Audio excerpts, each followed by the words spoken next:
Hi everyone, this is Jim Moynihan with Moynihan's Bass Fishes, and in this video we are going to talk about the 2023 One Bass US Open tournament on Lake Mohave. And this will be the final report on that tournament because it's over. I finished 32nd place out of I think it was 183, which was in the money. They paid down to 36 places, so I got in there. After day one, I was 99th. I moved up to 57th and then moved up to 32nd. So it was, you start the tournament, or before the tournament starts, you have the goal, or I had the goal of winning this tournament.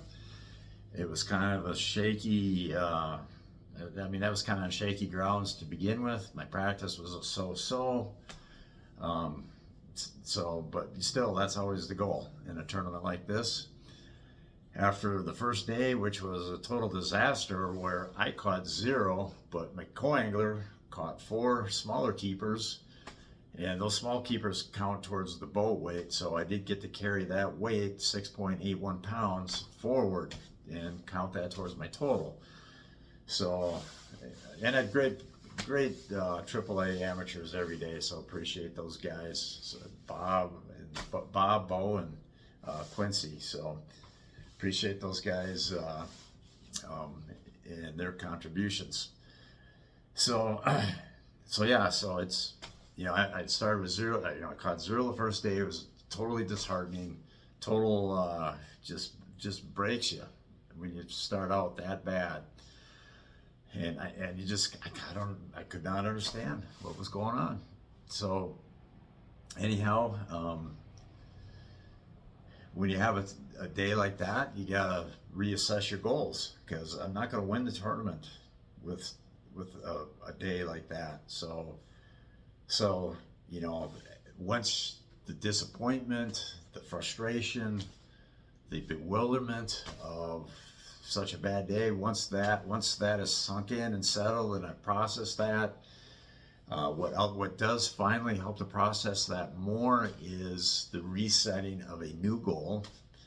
And that new goal was, okay, I'm in 99th place. They paid a 36. It's not out of the realm of possibilities to finish in the money still. Because last year, I think the last money spot was around 35 pounds. So I had almost 7 pounds, so 35 minus 7 is 28. So I needed 28 more pounds. I needed 28 pounds to climb up, is what I was thinking. So that was 28 pounds is 14 pounds on day 2, 14 pounds on day 3, and we're there. So, and that was very possible considering there were 5 20-pound bags on day 1 of this tournament. So it wasn't that an unrealistic goal. So I reset that.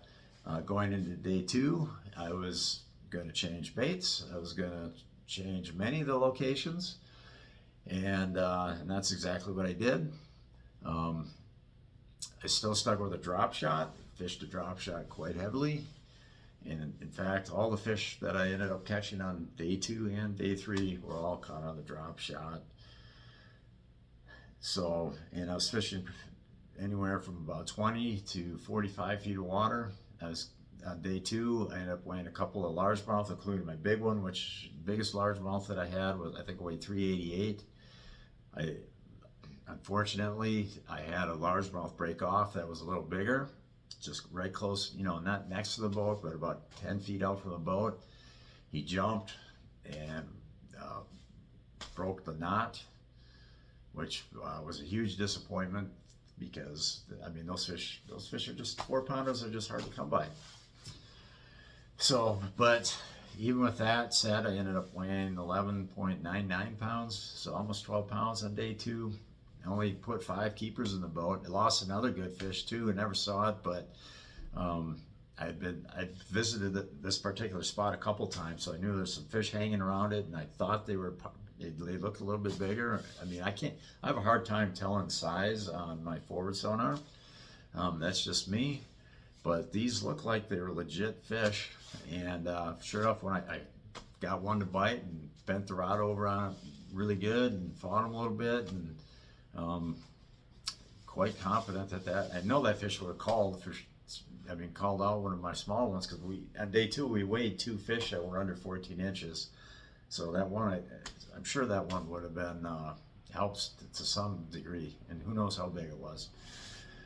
So anyways, so that's put us in 57th place, and with that 11.99.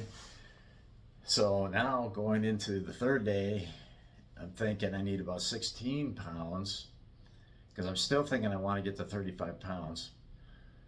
So, and my strategy was I wanted to get some fish shallow early. I figured that was the time to get some shallow fish, and day one I fished deep all day. Day 2 I started shallow, then went deep. Never caught anything shallow. So day 3 I tried it again, tried a different shallow area to start the day, morning, and still struck out on day 3 fishing shallow. And by shallow, I'm talking shallow on Lake Mead is like 15 feet and less, because literally the lake's got like a visibility of like 20 to 25 feet water clarity. So anyhow, so the shallow bite bombs again, and I'm throwing walking baits. That's what I'm trying to do, backs of pockets and stuff where there's a lot of that fuzzy grass down there. But I couldn't get the fish. I remember seeing a couple of fish come up on my bait and didn't take it. So I don't know what size they were, couldn't really tell. But anyhow, that didn't work out, and I did lose, that's right. Yeah, outside of this one little flatty pocket, there was one little deep spot outside of it where I caught one in practice, and sure enough, on the way out of there, I stopped on that and lost a fish.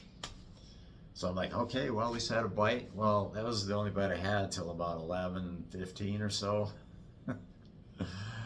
And it was going to be a little nerve-wracking because between that stop and 11:15, I hit some of the best stuff from the day before, where I lost that big largemouth, that broke the knot on my drop shot, where I lost the other good one. Tried both of them spots, tried some other spots where I caught some of the other fish, and in fact I tried the one spot twice. And here it is at 11:15, I got no fish. So it's like, but I'm just like, okay, I'll just keep running my waypoints that I found in practice. If I go to another waypoint at 11:15, and I'm shining around with the Lowrance active target like I'm always doing on that lake, and I see a fish kind of swimming off this like 15-foot flat to a like complete vertical ledge. Throw the drop shot over there, and within about 3 seconds I felt the bite and caught our first fish. It was like, I don't know, 2-pounder, 2.5, right in there, smallmouth. So I thought, okay, that's cool. Well, then over the course of the next 30 minutes, fishing probably an area, I don't know, about 40 yards wide, we caught 3 more keepers in there. A largemouth that was maybe 14 inches at best. Another, a smallmouth that was maybe about 3 pounds, and then another smallmouth, a little over 2 pounds. So now we had 4 fish. And then it was scramble again. And by now it's like, noon 30, because I had those 4, but I kept working that area, just trying to grind out a 5th fish, because I was seeing some fish on the active target. So I knew they were down there, but I just couldn't get them to go for whatever reason. So eventually had to give up on that area, and then just started scrambling around and scrambling. I got a 4:40 check-in. Got to be late in the day, and let me just say, the conditions today are like they've been the first 2 days, except a little bit more breeze, but not unmanageable. Let me shut this off. Oh shoot. Anyways, well, that's my blower. So I'm trying to figure out how, I'm scrambling. I'm fishing shallow stuff. I'm fishing deeper stuff, scrambling around. I ended up catching uh, a fifth one finally on one of my good spots from the day before, but it was only like a 15-incher. Largemouth. Wasn't that great of a fish, but it was a fifth one, so I was excited. And then I went to another waypoint, and by now, I got the 440 check, and by now it's like 4 o'clock. Go to this waypoint, catch another keeper, but it doesn't even help. It's like a 13 1/4 incher largemouth. So now it's like, literally it's starting to wind down, and I got one more area that I can pick and fish. So I'm like, hey, here's a place over here where I caught 2 smallies in practice. I haven't even been there yet in the tournament. Let's go over there. Well, I was there for maybe 10 minutes. And so now we have 25 minutes left before check-in. And I hook a really big smallmouth, fight him on my 6-pound test. And ends up that I get this fish in the boat, and eventually it weighs out at 4.58 pounds. So awesome catch.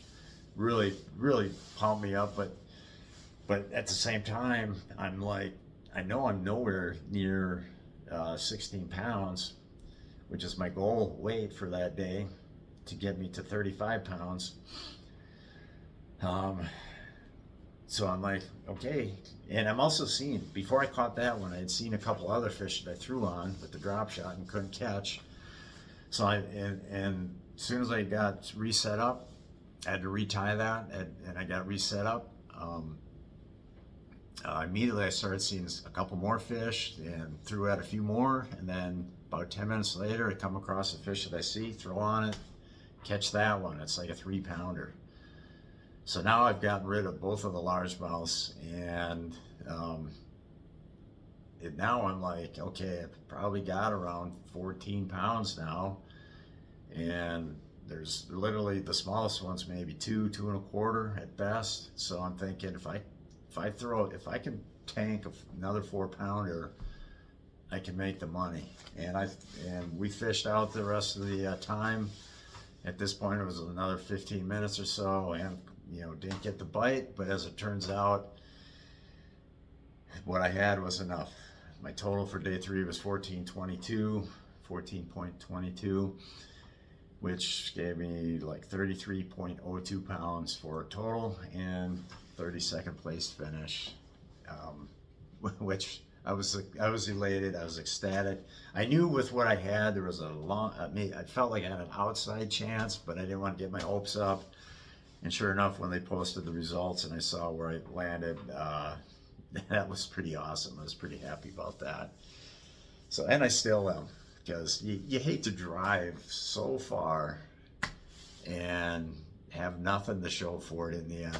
So, the check I got was $1,600, which,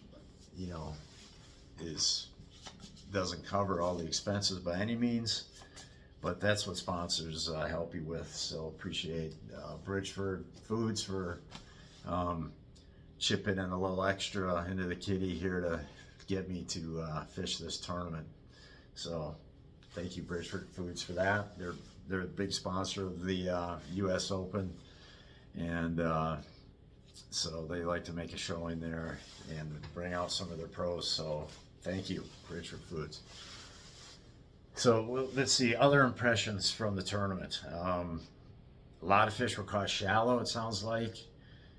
Guys that were in the top 5 that, they made comments about shad. They were getting around shad, which I did see a few places with shad, but a lot of it was just like small stripers and sunfish, little sunny schools and that I ran into. But I did see a few shad schools, and I do recall some fish activity around, some bass activity around those schools. But I think first and second place actually shared some of the same water out of that. It's a huge lake, and here they are having to share the same water, and there's enough quality fish right there for both of those guys to capitalize and make a good showing at the tournament. In fact, I think less than half a pound separated first from second. So close, exciting finish for those guys. Exciting for one, and disappointing, and for the other. So congrats to what's his name? I think his name was Justin Grover. I think that was the fella's name that won it. His name will go on the. They have a permanent trophy where they have all the winners' names engraved on it. So I'd love to get my name on that. That would be so cool. I'd really would love to. I hope I get to fish it again next year for sure. And I love fishing out west. The tournament has a really cool vibe to it. The guys, the competitors are all excited about it, and there's because it's the biggest thing happening out west for a lot of these guys. It's the tournament these guys look forward to. You know, some of these guys, this is the tournament they look forward to all year long. So with that kind of excitement, it's fun to be a part of it, and you get to meet. I get to meet a lot of guys I've never met before. So that's exciting as well. And the type of fishing, it's educational. It's I did learn a few things, which quite honestly, there's because I might be going back next year. There's two things that I'm not going to share. I'm sorry, viewers. I mean, that's just how it is. I share a lot of things on these videos, but I'm just going to hold back on that for right now. But I mean, it's just a cool experience, and to have a lake slam me the way it did, because not only did I not catch a thing on day one of the tournament, but the second to last day, practice day, I never caught a keeper that day either. And I was trying to hook fish, and I never caught a keeper. I saw some with my visible eyes up shallow. Those are some nice fish, but I mean, I tried putting a hook in them things, couldn't, because I'm just trying to figure out what they'd bite because they were so finicky. It's very finicky. So yeah, it's there's just some cool things going on there, and the way that lake can just plaster you and just make you, that lake can make you its bitch just like that. I mean, you look at there's some quality Western pros that had a tough time here or there. I'm not there anymore. I'm halfway home, sitting here in Grand Junction, Colorado right now. But yeah, some quality seasoned veteran Western pros. Some of those guys struggle. So this lake can hand you a healthy piece of humble pie at any time. You don't know what's coming either. One of my Bridgeford teammates that was there, Luke Lawson, I think he was like in the top 10 or right there, close to 10th, going in the last day, and the lake decided, hey, boy, it's not going to be your day, Luke, and he said he saw all kinds of fish, and that he could not get them to bite. So, and he knows they're a smallmouth because he saw them visually. So yeah, it's cool lake, cool tournament. Well, I want to get my name on that plaque. I really do. And they also had a Hall of Fame ceremony on the night of the meeting, pre-tournament meeting. That was really cool. You got to hear speeches from Byron Velvick, Fred Ward. He was a great speaker, great stories. All these guys did. John Murray, Aaron Martin's mother spoke on Aaron's behalf. And a guy by the name of Pat Donahoe, who has passed. So he had some, I don't know if it was his brother, I think maybe his brother. So it's really interesting to hear the backstories of those anglers, especially in the early years. For example, like I mean, we all know Byron Velvick or John Murray from recent years when they're fishing the national tournaments, the Bassmaster Elites, and then John Murray's now on the Bass Pro Tour. So we know that part of the story if we've jumped late into the game or we jumped into their story from another part of the country. But just to hear some of the stories of their early, their early starts, their early times in their careers, and then just maybe draw some parallels to maybe some of the early careers of people that I know, or even my own self. So great tournament. Bill Egan, congratulations on putting on another great event, and hopefully I get to fish it again next year.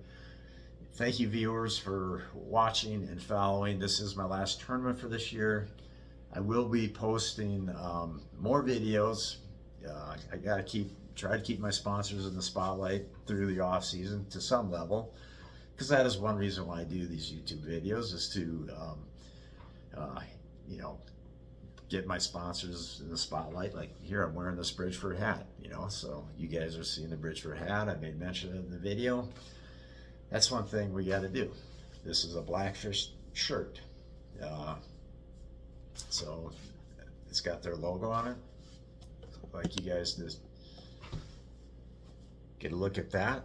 I mean, these are the things you got to do. So I'll be doing some videos, trying to make them educational, try to make them entertaining, and try to do it where there's not a blower blowing on and off in the background. Okay, that's enough.